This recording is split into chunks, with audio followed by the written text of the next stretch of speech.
नमस्कार विद्यार्थी मित्रांनो, आज आपण प्रॅक्टिस सेट 8.2 मधील दुसऱ्या प्रश्नातील चौथा, पाचवा आणि सहावा हे तीन प्रश्न सोडवणार आहोत। मागच्या व्हिडिओमध्ये आपण पहिला, दुसरा आणि तिसरा हे तीन प्रश्न सोडवले आहेत। राहिलेले 4, 5, 6 या व्हिडिओमध्ये सोडवणार आहोत। त्या पहिल्या तीन प्रश्नांची लिंक तुम्हाला डिस्क्रिप्शनमध्ये दिलेली आहे, तेथे जाऊन तुम्ही त्याचा अभ्यास करावा। आज राहिलेले हे तीन प्रश्न सोडून घेऊ। मित्रांनो, चौथा प्रश्न यामध्ये आपणास tan 60, sin 60 आणि cos 60 या व्हॅल्यू माहीत असणे आवश्यक आहे, तरच हा प्रश्न सोडवता येईल। ह्या व्हॅल्यू जर पाठ असतील तर खूपच चांगलं, पाठ नसतील तर या पद्धतीने आपल्याला काढता येतील। tan ची व्हॅल्यू काढायची, tan 60 म्हणून sin 60 काढू आपण। sin 60 ची व्हॅल्यू काय होते ते पाहू आपण। sin 60 sin आहे, आपण कालच्या व्हिडिओमध्ये पाहिलेलं आहे। sin साठी काय करायचं, क्लॉकवाईज जायचं। sin 60 काढायचे, sin 60 व्हॅल्यू काढायची म्हणून 60 क्लॉकवाईज या साईडने जायचं। 60च्या इकडे किती फिंगर उरतात, 1 2 3 3 फिंगर आहेत, म्हणून याचा फॉर्म्युला आपला रूटमध्ये फिंगर अपॉन 2 हा फॉर्म्युला।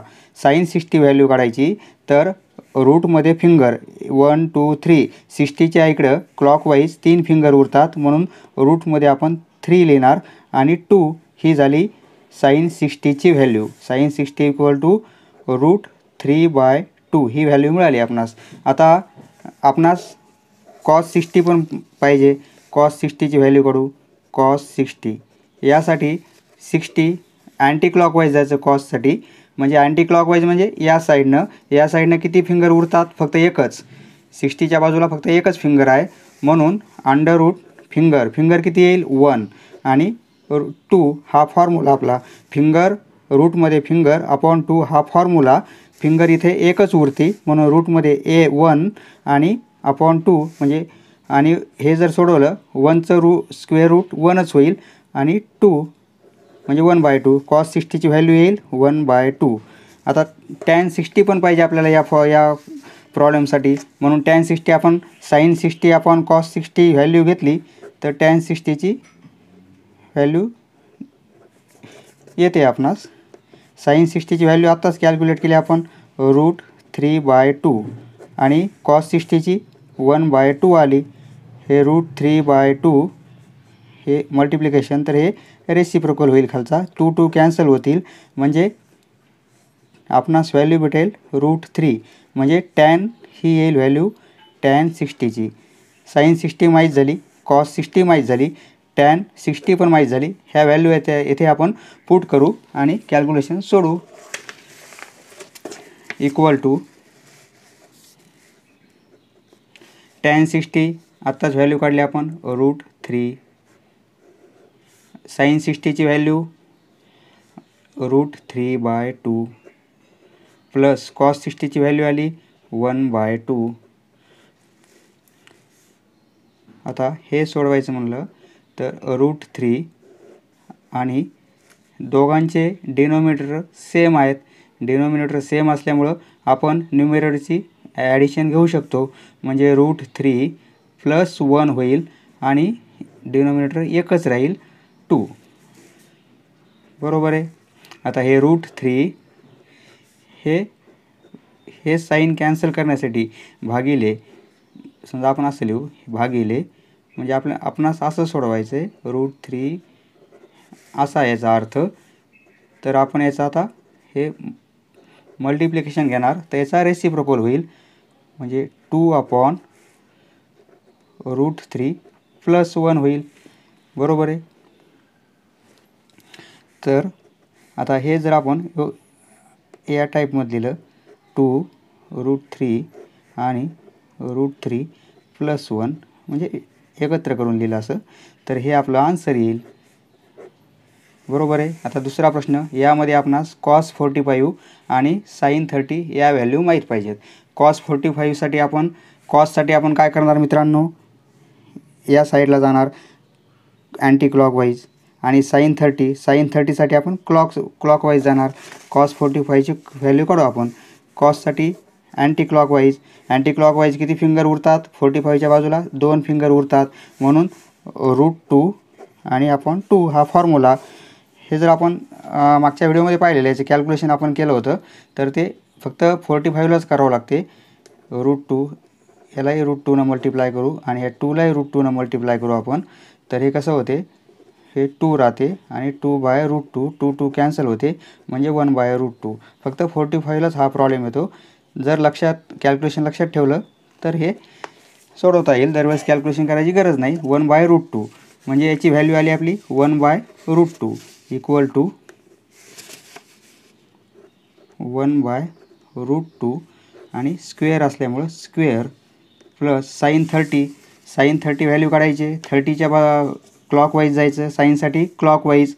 30 फिंगर एकच उरते म्हणजे √1 फिंगरची संख्या 1 आणि अपॉन 2 1चं स्क्वेअर रूट 1/2 म्हणजे sin 30ची व्हॅल्यू 1/2 स्क्वेअर असल्यामुळे येथे आपण होल स्क्वेअर. आता हे सोडू आपण. 1चा स्क्वेअर 1, रूटमध्ये 2 आणि त्याचा स्क्वेअर म्हणजे 2च येईल, प्लस 1चा स्क्वेअर 1 आणि 2चा स्क्वेअर 4. आता इथे आपण क्रॉस मल्टिप्लिकेशन करू. 4 हे क्रॉस मल्टिप्लिकेशन 4 साईनला साईन प्लस 2 × 1 2 आणि 4 × 2 म्हणजे 8 म्हणजे हे येईल 6/8. 2ने डिवाईड केलं 3/4 हे येईल आपलं आन्सर. समजलं मित्रांनो? पुढचा व्हिडिओ cos 60, cos 30, sin 60 आणि sin 30 या व्हॅल्यू आपणास माहीत पाहिजेत. इक्वल टू cos 60ची व्हॅल्यू आपण कॅल्क्युलेट केली होती. cos 60ची व्हॅल्यू याच प्रॉब्लेममध्ये आपणास 1/2 आली होती. इंटू cos 30 आपण आता कॅल्क्युलेट करू.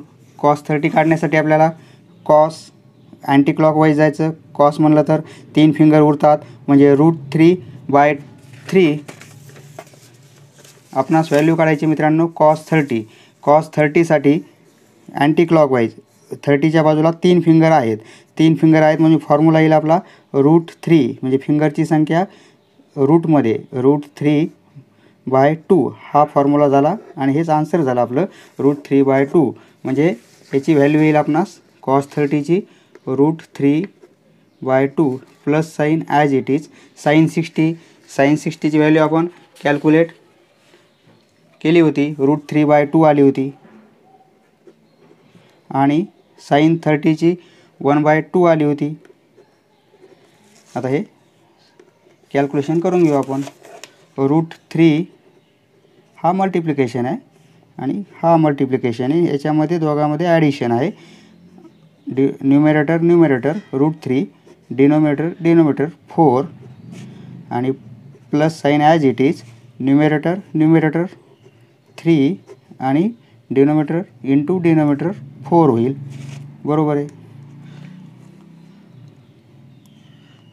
√3/4 म्हणजे 2 टाइम्स √3/2 3/4 असं लिहू शकतो आपण.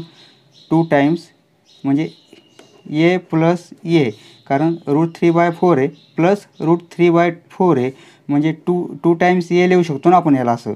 त्यामुळे 2 टाइम्स 3/4 असं लिहू शकतो. आता ही 2 2 4 म्हणजे √3/2च राहील. हे झालं आपलं आन्सर. समजलं मित्रांनो? धन्यवाद. पुढचा व्हिडिओ पाहण्यासाठी चॅनल सबस्क्राईब करा. धन्यवाद.